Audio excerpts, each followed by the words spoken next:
Today we're going to talk about how to eat to beat diabetes and the 5 foods you should add to your plate if you are struggling with diabetes. First food is avocado. Now, avocado actually is really great for gut health because it is loaded with dietary fiber. And the dietary fiber from avocados feeds your healthy gut microbiome.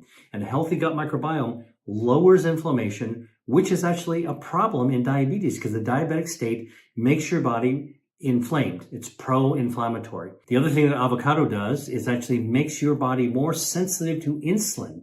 And this is really important if you have type 2 diabetes. It allows your body to actually draw in that fuel, that energy from sugar and carbs that you might have in your diet as well.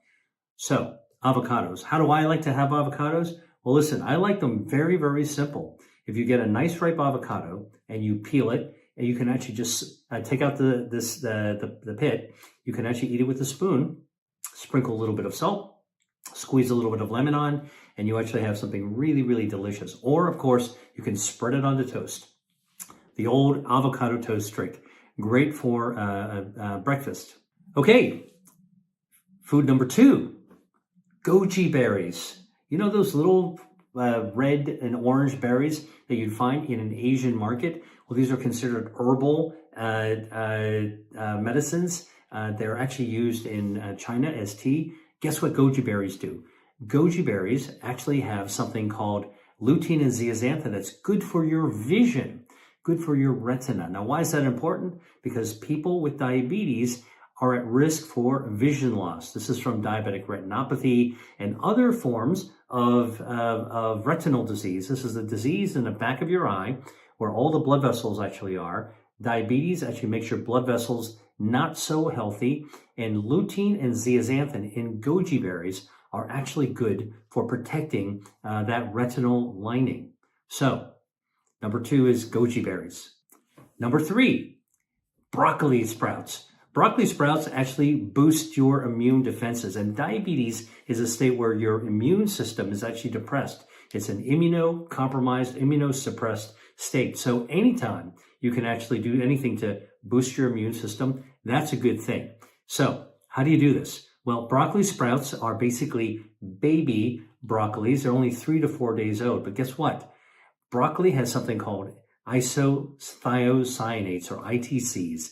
And these are immune boosters, and broccoli sprouts have 100 times more of these ITCs, these helpful immune boosting bioactives. And studies have actually shown that if you actually have broccoli sprouts after getting a flu vaccine, for example, you can boost your immune response by up to 16 times. And so this is a really powerful way of actually supporting your immune system. I like to actually use broccoli sprouts right onto a salad, sprinkle some on. It's a great way to actually do it. But if you actually don't want to deal with the sprouts, you can just throw them into a blender and make a smoothie out of them. Add them to whatever smoothie you're going to actually have. You're going to actually make it more immune potent. All right, food number 4, if you've got diabetes, is sea bass. What am I talking about?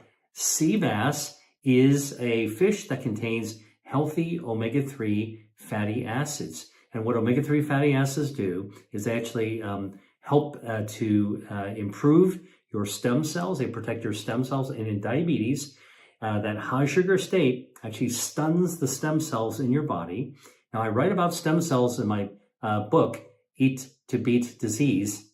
And I talk all about how diabetes can actually compromise your stem cells. You need those stem cells to regenerate your heart, your blood vessels, all of your organs, and diabetes suppresses it. Eating sea bass with omega-3 fatty acids actually protects those stem cells, which can be really important for healing if you've got diabetes. Now, here's the other thing that is more recent research has shown that sea bass contains peptides. These are little fragments of proteins, okay? And these peptides can actually stimulate wound healing. And wound healing is an issue that every diabetic needs to be aware of because as their blood vessels are compromised in diabetes, it's really easy to actually have a situation called neuropathy. Neuropathy is where your nerves don't work properly. So think about what happens in your foot. If you actually step on a piece of glass, thumbtack, and your nerves are working properly, you're going to pull back, right? You're not going to step on it, and then you're going to look at your foot and you're going to clean it off and put a Band-Aid on it. Diabetics actually can't feel that injury because their nerves are actually dulled or even dead. And then what happens is that you step on something sharp, you don't feel it, you create a wound. That wound, you don't even know you have it, gets infected, and now you don't have enough blood vessels to be able to heal that area. Diabetic wounds in the foot are a big deal. In fact, they are called chronic wounds because they often don't heal, and they keep on getting infected and unhealed. That can lead to an amputation. So, one of the foods that you might want to eat if you've got diabetes and you want to protect yourself from wounds and you want to protect your stem cells is to actually have sea bass. How do I like to eat sea bass? Well, there's so many different ways you can eat it. I can tell you, I write recipes in my book, Eat to Beat Disease and Eat to Beat Your Diet. I think that Eat to Beat Your Diet has a recipe for steamed fish. You can put it into a steamer, all right? Just a nice chunk of the fish. Steam it up then with a little bit of soy sauce, a little bit of sesame oil, slice some ginger up right on top of that. Steam it just for about 10 minutes. It'll be done. And then you can put some soy sauce on top of it and even some really hot smoking oil, pour it on top of that. Garnish with some chopped scallions as well as a little bit more soy sauce. That is a way in order to be able to create nice sea bass. You can also pan saute it. You can grill it. Lots of different ways to enjoy sea bass. Just go and Google it and find out sea bass, a recipe, and watch a video having somebody show you how to actually have this healthy fish to put on your plate if you've got diabetes. Hey, just a quick note. I wanted to share another great resource with you. Look, I love eating seasonally.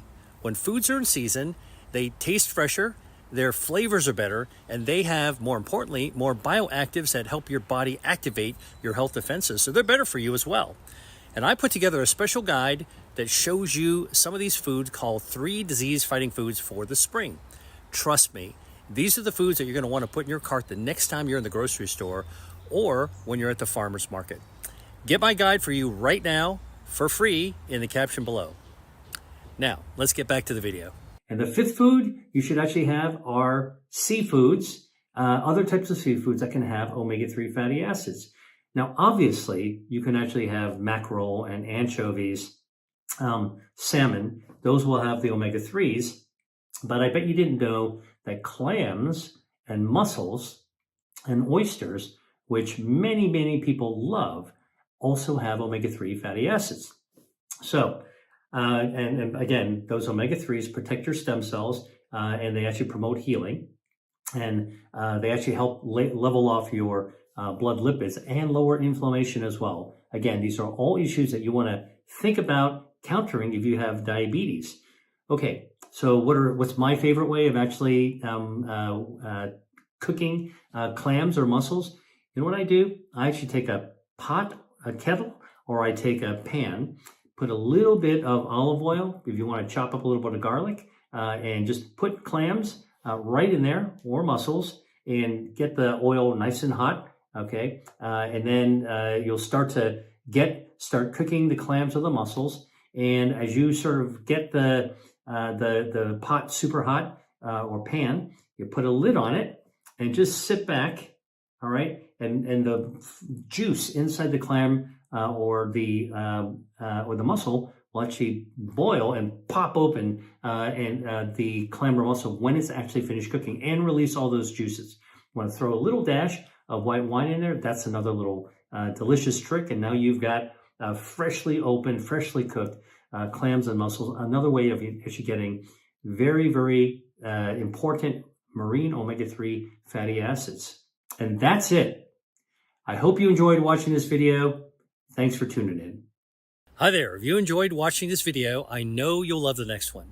Stay here and check it out. And I'll see you there.